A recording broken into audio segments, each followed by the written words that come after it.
افغانستان اور بھارت مل کر آ جائیں، دونوں اپنا شوق پورا کر لیں، مزہ نہ کرا دیا تو پیسے واپس۔ ترجمان پاک فوج کا بڑا چیلنج، کہا کہ مارکہ حق میں بھارت کا جب منہ کالا کیا تو دنیا نے دیکھا۔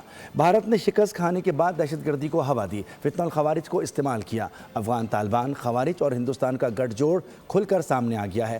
نریندر مودی افغان طالبان کے نئے پیر بن کر سامنے آئے ہیں۔ دہشت گردوں سے جھڑپوں کے دوران طالبان کا نام نہاد وزیر خارجہ کہاں تھا؟ ان کا اسلام تو کہتا ہے کہ ہندوستان کے پاؤں پڑ جاؤ۔ افغان طالبان کے آنے کے بعد دنیا بھر کے دہشت گرد افغانستان میں موجود ہیں۔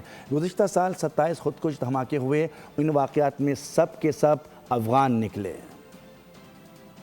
ہندوستانی میڈیا پہ آ کے کہہ رہے ہیں کہ یہ جو 2026 ہے اس میں بھارت اور افغانستان مل کے پاکستان پہ حملہ کریں گے، آ جاؤ تم دونوں کا شوق پورا کر دیتے ہیں۔ ایک بار مزہ نہ کرا دیا نا تو پیسے واپس۔ تو یہ گٹھ جوڑ جو ہے طالبان کا، افغان طالبان کا، خوارج کا، ہندوستان کا، اس جہاد کی ذرا مجھے کسی طرح بتا دے کہ یہ جو ہے یہ جائز ہے، اس کا کوئی اسلام سے تعلق ہے؟ کیونکہ ان کا اسلام یہ کہتا ہے کہ ان کے ساتھ جا کے لمبے لیٹ جاؤ، ان کے پیروں میں پڑ جاؤ ہندوستانیوں کے۔ مارکہ حق میں جب ان ہندوستان کا منہ کالا کیا جاتا ہے اور دنیا دیکھتی ہے، how then the effort is immediately put into by the Indians into the non-state actors, that is their proxies, Fitna al-Hindustan or Fitna al-Khawarij. And then we carry out strikes on terrorists on Pak-Afghan border. What Afghans did, who are acting as the Afghan Taliban regime kya karta hai, who is acting as a proxy, as a base of operation for the Indians, they attack Pakistani posts. They come in direct support of the terrorists.